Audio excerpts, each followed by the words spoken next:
Well, the end of the decade is here, and I've already done one retrospective looking back at the 2010s and the biggest news stories, but I wanted to do another video that's all about kind of the biggest music and actually talk about the music that was happening in the decade.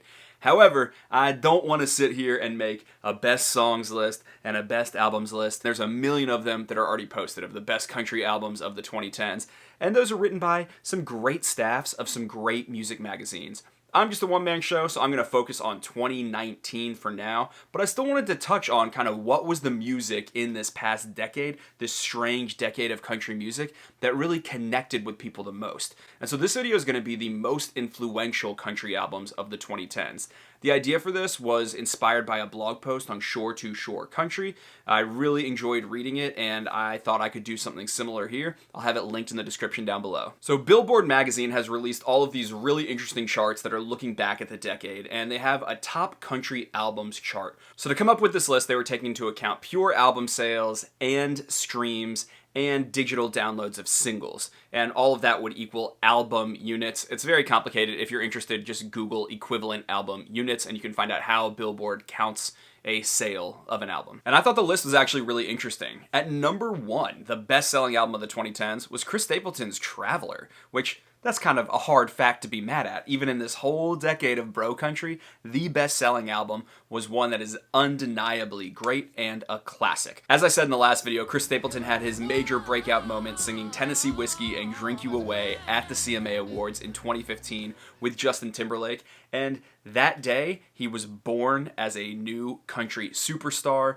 He had a really different look, being a big guy with a big beard and a huge voice, and people have been in love with him ever since. He's got a soulful feel. This album's way more R&B-ish than a lot of the more hip-hop and rock sounds on other big-selling country albums.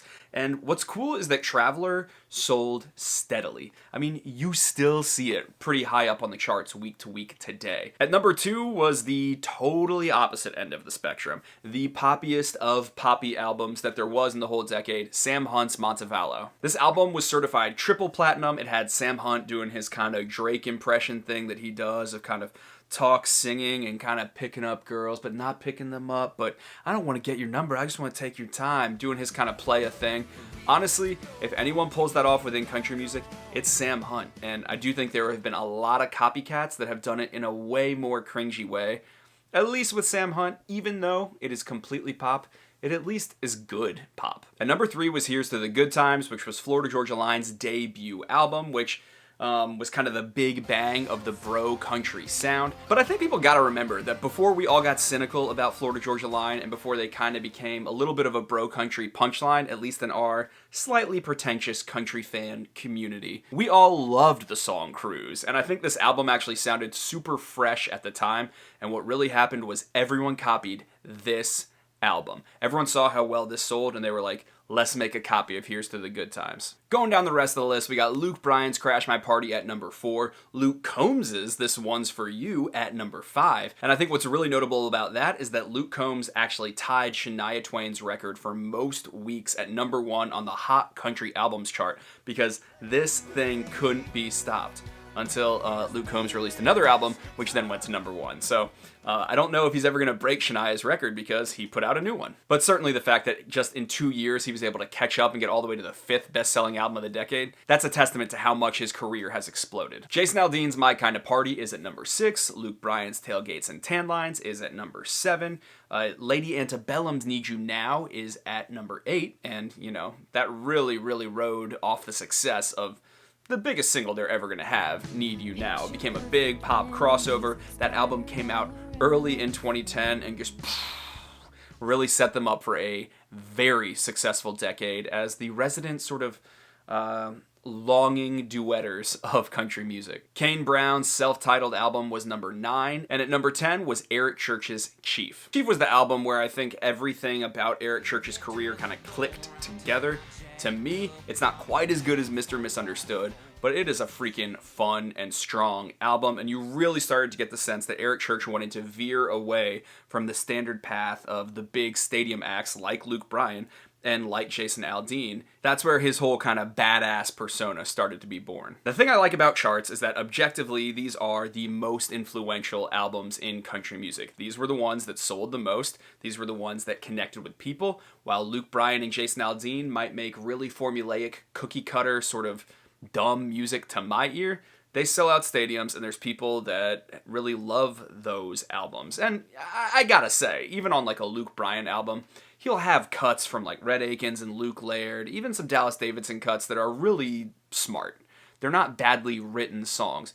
Are they derivative? Yeah, I would say so, but whatever. Now, to add on to this, the kind of critical take that I want to put on this video is that I made a list of albums that I also would include in the most influential category, and I tried to do that before looking at the list, and a few of mine are, in common here. I said Traveler. I was like, well, Traveler should definitely be on that list. It's really what put Dave Cobb kind of on the mainstream map as the producer that has the kind of quality. And I didn't need to worry because Traveler was number one. And it's been cool to see Dave Cobb really be embraced by Nashville and now get to be the producer at Studio A, a very historic, famous room. I also had Chief on my list. I also had Crash My Party, Tailgates and Tan Lines, Here's to the Good Times, and My Kind of Party on my list because I do think like the bro country sound is what defined the era.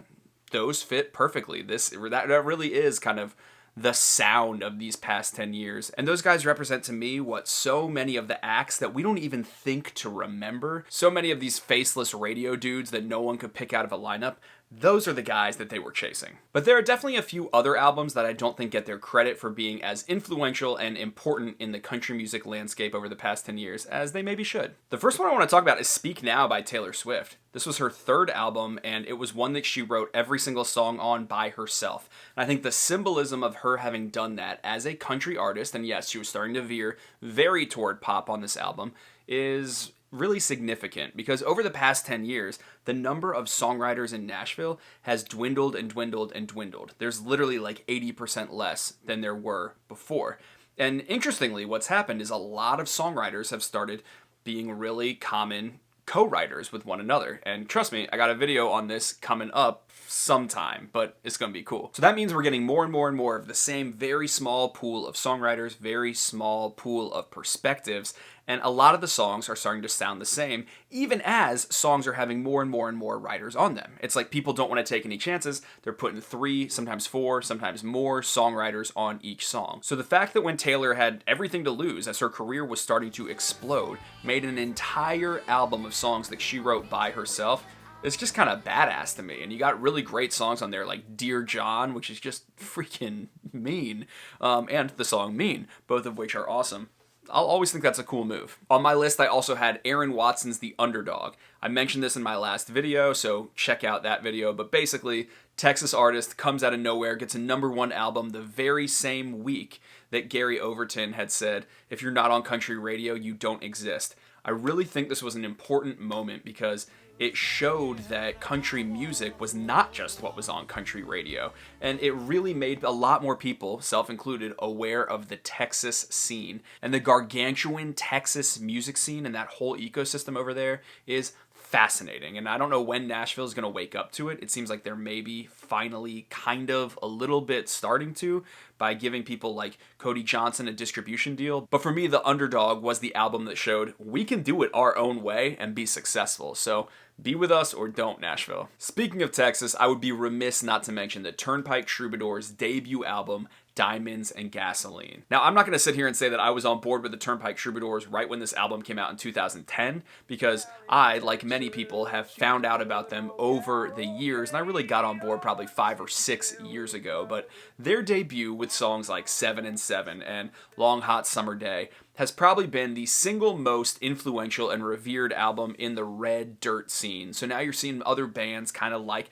Flatland Cavalry, who I really love, that are definitely influenced by that sound. And you'll hear up-and-coming artists like Zach Bryan, like Parker McCollum, name drop Turnpike Troubadours as some of their biggest influences.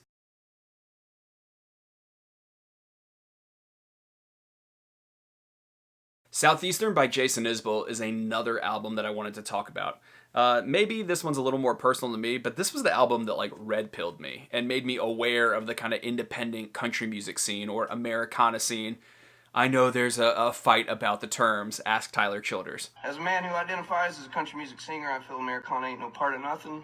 But Southeastern is just a stunner of an album. And much like I was talking about in the Texas scene, how Diamonds and Gasoline by Turnpike Troubadours is so revered, that's definitely how I feel people are in the singer-songwriter indie country scene with Southeastern. This album is just a beating heart. It is the sober album of Jason Isbell, and it is hard to look away from the unflinching honesty all through this record. The beauty of songs like Cover Me Up, the devastation of songs like Elephant. I think its spirit looms large to this day with songwriters in Nashville. And it's what really introduced me into this whole world. It's what introduced me to Dave Cobb. And then I found out about Sturgill Simpson. I found out about Lindy Ortega, artists that I adore. Actually, in 2013, my top 3 albums were Southeastern, High Top Mountain by Sturgill Simpson, and Tin Star by Lindy Ortega. Sturgill actually probably has a place somewhere on the influential list, probably with meta-modern sounds in country music, but I don't have him here. I do think Carrie Underwood definitely deserves a place in any list about influential country music in the past decade, because as people have debated whether women are getting a fair shake at radio, Carrie Underwood has kind of been all along holding the banner as the one woman that can reliably get airplay, can sell out arenas, and she kind of stands as this representative of country music, as the girl singing the Sunday Night Football song, as the one hosting the CMA Awards year after year after year.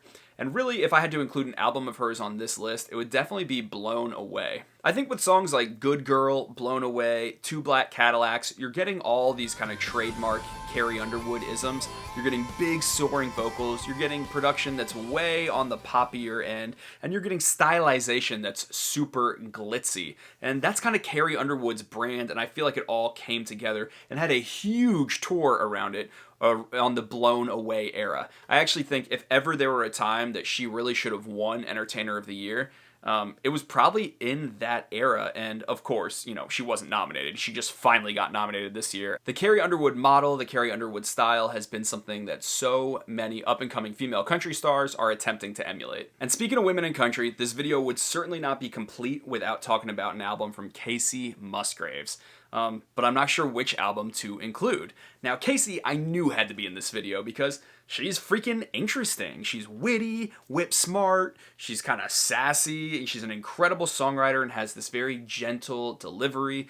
And now we know that she is this big superstar. I mean, she just won the Album of the Year Grammy, and you see her all over TV, and she just had an Amazon Christmas special, but it's not like she has had the red carpet rolled out for her by Nashville at all. It's been a challenging climb, and Kacey's kind of always done her own thing. She's had her, progressive attitudes about weed. She has always supported the gay community in a very outspoken way, and these have been real differentiators for her and real things that have made some people kind of bristle towards her, as, at the same time, a whole audience that's outside of the normal audience of country music really cottoned to her. Now, Golden Hour was obviously her breakout moment, this kind of shimmery, beautiful album that is much more pop influenced than her other work, but just feels gentle and pleasant to listen to. And I think that's probably the album where she has become the most famous. It has made her a breakout star that across the music world, not just country fans, people know who she is. Or did I want to include her debut album, Same Trailer, Different Park? I mean, this had her big first single, Merry Go Round. It has kind of her signature song, even though it wasn't a hit, Follow Your Arrow. It has like a different kind of vibe. It's a lot more kind of lightly honky-tonky, very Texas. It's got a certain brashness to it, and it sold pretty dang well. But then I just said, screw it, everyone's always saying which of those albums is better, and the answer is Pageant Material. The answer is her other album. To me, Pageant Material is the best balance of Kacey Musgraves' observational wit, of her snark, which can be a little abrasive, and her charm, which can be very sweet. I think they work together beautifully on this album, and the songs just flow. I mean, Cup of Tea, Somebody to Love, freaking gorgeous. Family is Family, Good Old Boys Club, hilarious. All the shades of life are on this album. The production on it is beautiful. And so I don't even care that it's probably her least influential album from a true sales impact standpoint. I just think it's freaking awesome. And I wanted to bait and switch you and tell you to go listen to it because I think it's so underrated within her canon, as is her Christmas album. And so that's my video of the most influential country albums of the 2010s. Obviously, there were a lot of big albums in the past decade, and I'd love to hear what you guys think made the biggest impact within country music or within your personal listening. I think that would be interesting too. I'm always hanging out down in the comments, so leave a comment down below, like this video. We got something kind of fun coming up for the next video, so I will see you guys then.